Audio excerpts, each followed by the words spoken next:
The Fabulous 413 podcast is funded by Real Pickles, a worker-owned cooperative in Greenfield producing organic fermented vegetables sourced from Northeast farms. More information at realpickles.com. The Fabulous 413 podcast is funded by Eastworks, a community of makers, artists, restaurants, and services located in the Mill District of East Hampton, where community happens. Learn more at eastworks.com.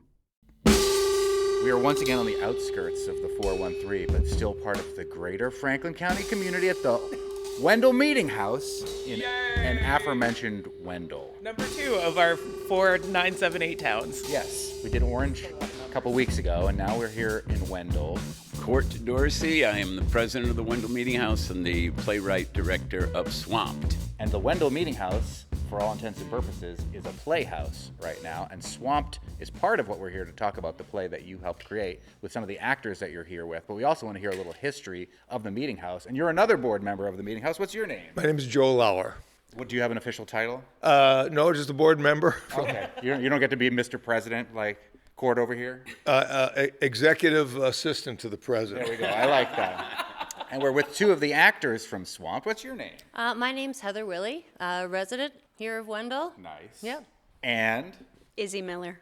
Izzy Killer Miller, friend of my kids, as well as part of the Swanson's Fabrics family, who are making the costumes for the March for the Food Bank. Yay! We'll talk about that another time. A large task ahead of them, making you not creepy as one of the things that you've decided to be. Exactly, yeah, you'll Yes. hear about that coming up. Yes. Don't cosplay as Bert and Ernie, or don't look that up, it's frightening. We're gonna look cool for the March. Cool. You're gonna look so cool, and so many people are gonna be making your sweater, and it's gonna be exciting. It's exciting. So the Wendell Meeting House looks like a church with a haircut. There's no steeple. That's right. It was built as a church in 1846, and we just had its 175th birthday party not long ago. We've been renovating it since a little after 2000, mostly in the last 3 or 4 years.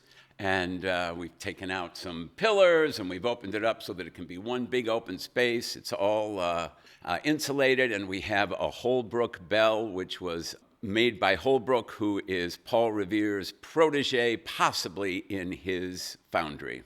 Interesting. And we old still Paul Revere bells lingering around Massachusetts. You've seen some others. Oh yeah, but usually close to Boston. You can see the pull for the bell from here, even if there's no like steeple. Yeah, does it still work? The bell? Oh yeah, we could ring it for you if you wanted. The town doesn't get mad if you ring it at random times? We don't ring it at random times. I don't know if you could pass that. Well, I wouldn't mind if you rang it, but don't go out on a limb for us. Are there any fun, like, historical stories of things that have happened at this Wendell Meeting House that you think people would be interested in knowing? Either board members, Joe, or Court? Well, we have had some stories from people who had to come to church twice because as children they would go to a regular church and then they would come here and do the service in the Wendell Church after that. And some of those kids have stories about ringing the bell when nobody was here and crawling up in the attic, are now saying that they really don't want to come in the meeting house because going to church twice in one day was traumatic. So it took a long time for people to want to renovate this space. It seemed like it maybe was fallow or just empty or just used as like community space for a while. It's been used off and on as a community space over the years. I think the last time it closed down was in the 1980s, and after that, there was just so much to be done to renovate it that people gave up on it. But now it has been pretty well done. We're all insulated. We have everything, but we have to still raise some money to do a bathroom and running water. But we do have a very interesting bathroom that we use that we won't talk about over the air. Okay. Khalees learned all about composting toilets last time we were on the outskirts of the 413 at the Garlic and Arts Festival in Orange. Which means that this is now your favorite part of Western Mass because every time we're here, we talk about something involving waste. Yeah, pooping in the woods in the outskirts of Western Mass. Well, it's not quite that, but we'll let people discover it when they come here. It's very creative. So for years, and I only live like 15 minutes from Wendell, but it feels like a world away sometimes, and I hear about the Full Moon Coffee House. Mm-hmm. I was expecting to pull into the downtown of Wendell and find a coffee shop where I could hook up to Wi-Fi and read my book That is not what the Full Moon Coffee House is. No, the Full Moon Coffee House is a one-time monthly event that features folk music. We do, however, have the Wendell Country Store right down a couple of, I won't say blocks down because we're in Wendell, but and they have coffee and Wi-Fi, so you can good. chill Noted. out there. The coffee house was an event that started when the Governor Dukakis wanted to run Route 2 through the Wendell State Forest, and it began as a fundraiser to stop that effort, which was successful, the stopping of it, yeah. Oh, that's interesting. And now once a month, every full moon, there's a coffee house that benefits some nonprofit or town entity or activist entity. And does that too meet right here? No, that has been meeting in the town hall across the common. Oh, okay. Interesting. So apart from your play, Swamped, which we'll hear about in a little bit, what are some of the other things that this building, the meeting house, is used for? Well, we have what we call 4 domains. There is the performance place, which is for concerts and theater and things like that. We have the community living room, the Wendell's Living Room, which is basically a gathering place and community center. We have the spirit circles, where we have pretty frequent ceremonies like weddings and memorial services. And we have the Elder Series that's a part of that, where we honor elders once every 6 weeks or so. There's a person that is an elderly person, so that instead of having to listen to all of the wonderful things that are said to them from heaven, they can do it from right here in the meeting house. I love that. And then there's the Maker Learner Center, where we have craft fairs and classes and things like that. So it's an all-service community center that is both a church and a community center and a performance space. We'll also be continuing to do theater performances here over the years, and we have an ideation for an emerging artist series of all kinds of performance and visual arts that we could begin to feature people that are just emerging on the scene. Not only young, but maybe older people who are taking it on as a second and third career. Mm-hmm. Yeah. We're inside the Wendell Meeting House, which has newly been rehabilitated to become a multi-purpose community space with 2 of the board members, Court Dorsey and Joe Lauer, as well as 2 of the actors. I'm also one of the actors. Oh, yeah. I'm doing double duty. Double duty. So is Court as well, right? Or no. Court often acts, but directs. Okay. Yeah. As well as Heather Willey and Izzy Miller. Tell us, before we talk about the play, a little bit about some of the renovations that you brought in here so that it's a more welcoming space for performing arts. Especially because I look up and I see that tin ceilings have been removed. Yeah, that's right. Well, the acoustics with the tin ceiling, let alone the fact that it was rusted through all over the place, made it not feasible to keep it. But what you see up there is the tattooed remnants of the tin ceiling. Right. They're 175 years old up there, and we just couldn't bear to take them down. So we've decided to leave that as the ceiling. Right under that, you can see our new LED lighting system for the theater that we've installed. We have a state-of-the-art sound system that we've installed.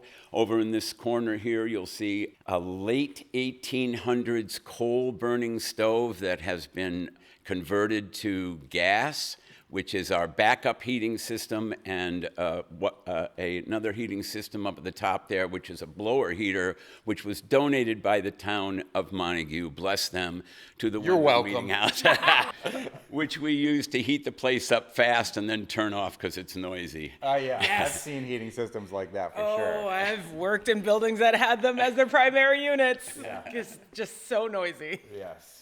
Otherwise it's been fully insulated, and we put a new roof on it. It's newly painted. We have a ramp, a handicapped accessible ramp that we put in. Joe Lauer organized a new brick walkway, which we've just been laid over the last year. And we have a whole new lighting and sound booth built upstairs. So we've done a lot of work. Not to mention the modular staging that can be set up for many different venues, music, theater, etc. And acoustic paneling. You're a bit soundproof in here too, which is important. Yeah, you couldn't understand anything before. No wonder meetings didn't go so well in the meeting house in years previous. Right. Let's hear who you all play in this play, Swamped, that'll be here at the Wendell Meeting House between October 16th and October 26th over the weekends, with a very special performance on October 18th.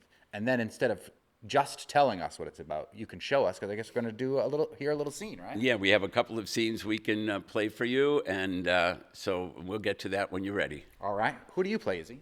I play Clove, who is one of the captain's primary caregivers at the Ivory Manor, where he is in assisted living. I play the captain, an old Vietnam vet and fisherman out of Gloucester and Wellfleet and Provincetown and New Bedford and so forth, who's at the end of his life, he's found himself marooned in assisted living after the death of his wife, and he's considering his next steps. I am playing Kat, who is almost like a daughter-in-law to the captain. She is an item partner to his son, who he's taken over as his son. I, in the play, have some decisions that I need to make, and I visit with the captain quite a bit. And my partner, Steven, who is not here today. Steve Eldritch. Yes, I have many scenes with him where we talk about what our next steps are. Stephen is kind of a stepson of the captain, kind of a foster father. His dad, Pete, was my good Vietnam buddy. Made it back from Vietnam, but later took his own life. Never got over his experience there. So should we see a scene from Swamped here at the Wendell Meeting House? Sure, you want to start? Let's start with this one. Sure. So this is the first scene between the captain and his caregiver that we see in the play Clove, when she's coming in to see if he wants to sign up to do some event at his assisted living. Right, and Captain's just finding out that Clove, formerly Candy, is trying on a new name, a new identity, and may take some other steps. And he's an old binary guy, male, female, boy, girl, and but he loves her, and he's a little freaked out by it. So they're discussing their positions in life. When folks said I was a hero, didn't feel true. Back in Nam, during Tet, my hill was overrun. I was pinned. I hunkered down and I hid. I was too scared. In the morning, we piled up my dead buddies like timber. That's what I told this doctor, the psychologist at the VA. You know what he said? What? He said to me, I've heard you tell me a whole story about that night. I heard you say you're scared, but there's one thing I didn't hear you say. What? I asked him. He says, I never heard you say you held your position. I'm holding my position, Captain. What is your position? I may be shaky as you were in your hidey hole, but I know there's more to me than dolling up and being pretty. Like what? Like, I'm a wolf in sheep's clothing. There's a fierce protector outside the gate. There's a wild curiosity that wrestles with the angel of mathematics. I want to lead, Captain. Does that sound like candy to you? Well, how far are you going to take this thing? I don't know yet. I'm going step by step. You're not going to try to change the equipment, are you? The equipment is my body, Captain. I want it to express me. It's already doing a damn good job of that, Candy. Clove. See? Look, I'm trying here. It might take a while. Do you think God made a mistake with you? We're not gonna do the God rap, are we? The great granddaddy with 2 cookie cutters that punch out boys and girls? Even the goddamn hippies respected how they were made. A female wore pants, roughed you up, lay down with a woman, but she didn't mutilate her body. It's too risky. Like I say, I don't know. But do you agree that it's my choice? It's not my place to tell you what to do or what not to do. Thank you. But in 10 years' time, when I go staggering down the sidewalk in my skivvies, it's my right to float off on a sheet of ice like the Eskimos if I want to. And don't you try to stop me. That's fair, Captain. So, do you want to come to town? Nah, I think I'll just stay here and mope. Okay, mope away. Just let me say, Clove, to my mind, you're good as gold. And brave, Captain. Brave as hell. I kind of love that. If only more conversations around Thanksgiving would look like that. But maybe that's where fiction can come in really handy, and that's a scene from Swamped, Court Dorsey's new play that will be here at the Wendell Meeting House between October 16th and October 26th. If we only hunker down and have it out. but end it with love like that. I got a little emotional. I mean, not just fiction, but specifically theater. When people see these stories in bodies in front of them, something else happens. Yeah. I also love Izzy and have known Izzy since That's true. they were we. I remember the first interview we ever did. I think I was in 4th or 5th grade at Amherst Montessori School. So this is old hat for you. Oh, You've been yeah. hearing these jokes for decades. Oh, yeah. Oh, on the way to school, we'd listen to the Spanish word of the week with Profesora Belmonte. And sometimes we get 2 burritos from Mesa Verde or wherever it was. But I remember when you did the, right after Prince died, the Spanish word of the week was Purple Rain, and my mom got that one. Now you're really making me emotional. Yeah, I know. Sorry. It's been 10 years. I know. 9 years. So sad.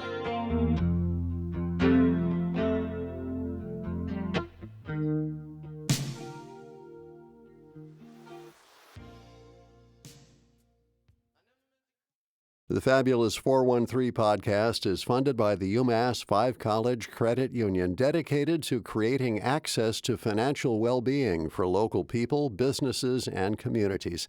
Insured by NCUA, umass5.coop.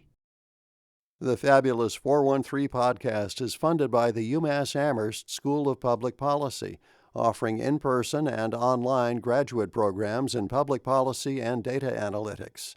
Admissions now open at umass.edu/SPP. When I was reading the synopsis of this, this is going to sound a little outlandish, but it reminded me a lot of a production of No Exit that I had encountered.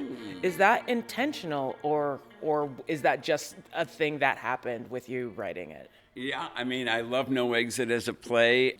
It is a 4-character play, so these people are kind of stuck together with each other. You'll see Tim Holcomb's set here, in which he's made 2 very claustrophobic environments in which people get stuck together and crammed together. So in that way, I think there are a lot of, it's a lot like No Exit, except that hopefully some of these folks do have an exit. The confinement isn't eternal. Yeah.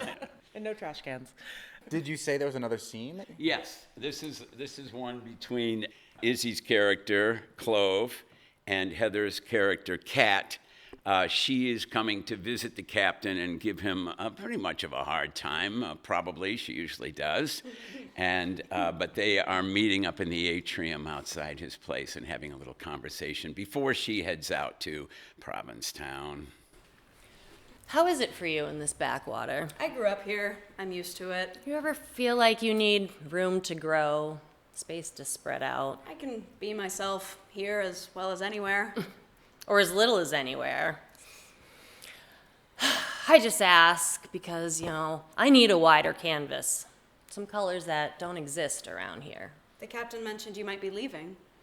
Not right away. Gotta redecorate. New linoleum, same old colors. I ought to get going. Hot date? Gotta feed my cat. Now a cat will cut you slack. Not like a dog, all gooey eyes and drooling all over a bone. I wouldn't know. No experience with dogs? With big bones. Because I don't think I really like dogs much. I think I prefer cats. Are you and Stephen married? Oh, good God, no. We live together. We're an item. Funny how you can talk to someone you barely know better than someone you know too well. I wonder how well we ever know anyone. Do you live alone? With my cat. Oh, what's its name? Butter. Creamy. And soft. Sounds like Steven. And the tension builds. For anyone who missed that was flirting. Yeah. Okay, so it's clear. Oh, yeah. It helped, too, that the actors slowly came closer and closer together. The radio audience slowly moving together. Court Dorsey, the playwright behind Swamped, what was the seed that germinated into this play? What made you want to write this play?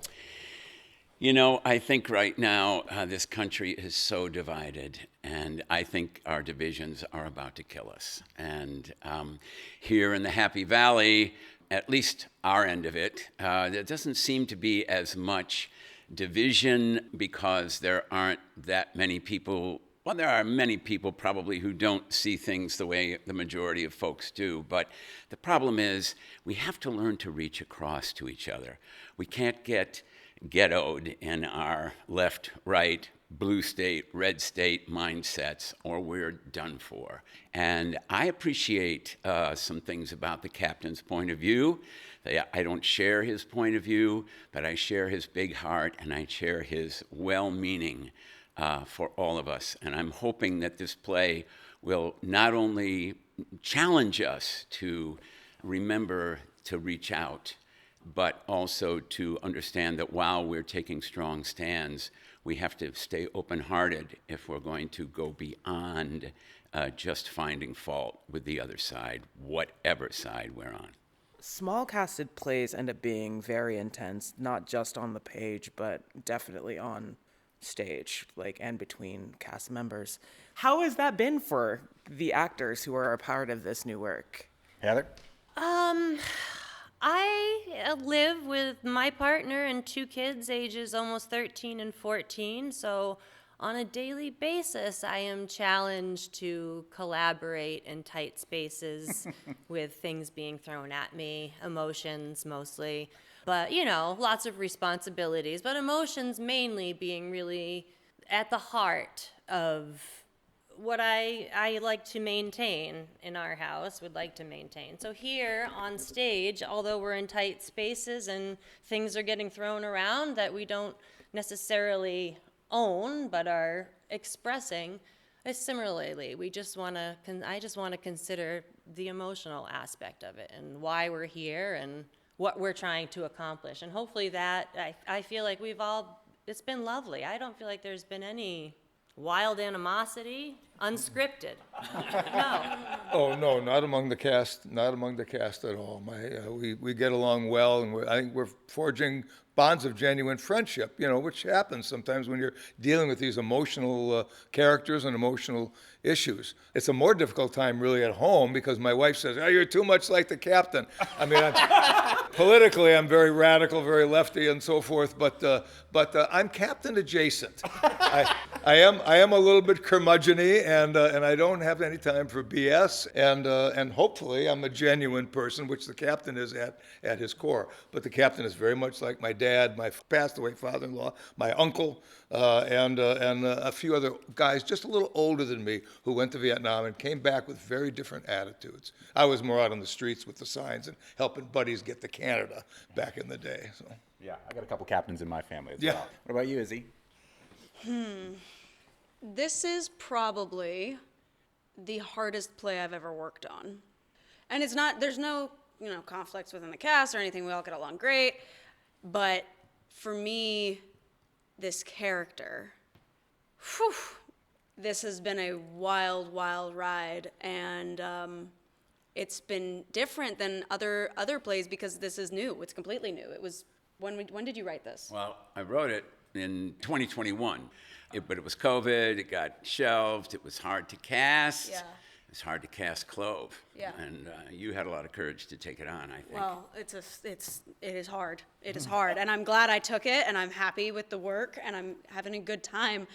And it's really challenged me in new ways. And so for that, I'm grateful. But it's standing out from every other production I've ever done. And I've done a lot of weird theater, like so much variation, immersive, and then we did, Drag Hamlet at the Shea was like a whole other version of immersive, and then I've costumed, and then I've done proscenium, like it's everything. So it's been a wild ride. Nice Atticus Belmonte shameless plug there, Izzy. I was going to say, like, if you've done productions with the Belmontes, you're probably Bechtold adjacent and or involved. Yes. Which means that whole faction of weird no, theater, that was like beautiful way more weird theater. like our blocking and lines and everything is never ever going to be as complicated as that was. That was a whole other project. I'll tell you guys about that some other time.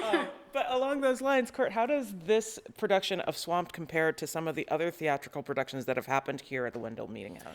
This is actually the first. This is our inaugural piece. We're Congratulations. inaugurating the theater. Thank you so much. It's the first one we've done here. We did have a puppet theater performance that was here without the stage and without sound or anything, but this is our first real inaugural performance, so we're really proud of that. And there's going to be a special performance of this on October 18th that ties into somewhat what you were saying is the overarching message of the play, perhaps a little bit less of the reaching out part and more of the activist part of it, but tell us what's happening on October 18th with Swamped here at the Wendell Meeting House. Okay, so on October 18th at 6 o'clock before the 7:30 performance, we're having a catered dinner at the town hall, which is right across the common, catered by the Diamond Egg Farm, our magnificent farm family here in Wendell, old farm family.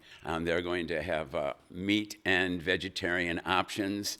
The idea is that you can go and demonstrate during the day. Because it's so-called No King's Day. It is No King's Day, and for those people who are of that persuasion who might find themselves in the streets that day, if you want to then come over with your friends and come and have a dinner and debrief it and talk to each other and have some community, a little bit of music, and then we'll cross over the common and see the play together, which is about reaching out and remembering that there is no peace without peace. I hope if there are counter-protesters to No King's Day that they come to the dinner and then come to the play too. That would be the whole point. Yes, that would be so fantastic, and I think you'll like the captain. I think you'll agree with a lot of what he has I'll to organize say. that. I'll get my old buddies together and we'll. You'll also get to hand the counter-protesters like copies of the Declaration of Independence. We have had readings of the Declaration of Independence. But we will have talkbacks, though. Yeah, we will have That's- talkbacks. Yes. On several of the nights, yeah. Yeah, Yeah. if not all, several, not all of the nights, we're going to have talkbacks because it's going to stir up some folks, I think, on both sides to see this. And in case anybody wants to stick around and scream at us or talk to each other in kind voices, but really with curiosity and with a desire, open-hearted desire to learn from each other, we're going to be around and we'll stick around until that's done. And by the way, shameless plug, but people should get their tickets early. We've got people coming from I have a friend, an old friend, opera singer, flying in from Cincinnati to see a couple of performances. Folks from Philadelphia, all across New England. Yeah, I think I have we've done a really good job publicizing, so tickets are going to be selling fast, and they're a little cheaper if you get them ahead of time. So And also, this room is not particularly big in terms of seating, so. Right, what's our house? About 75, I think, is what Yeah. I'm going to do for this. Yeah. Well, great. Thanks for showing us this beautiful Wendell Meeting House. It's exciting to see what you are all doing with it, both as board members and as performers and playwrights. All right. Thank you so much thank for you so coming. much. Thanks for coming out. We appreciate it. Anytime somebody comes up the hill to Wendell, we're grateful. It's very pretty here, Oh, and plus, yeah. it's really good to have public discourse encouraged not just through the play, but after the play as well. Yeah. I hope you both come and see it.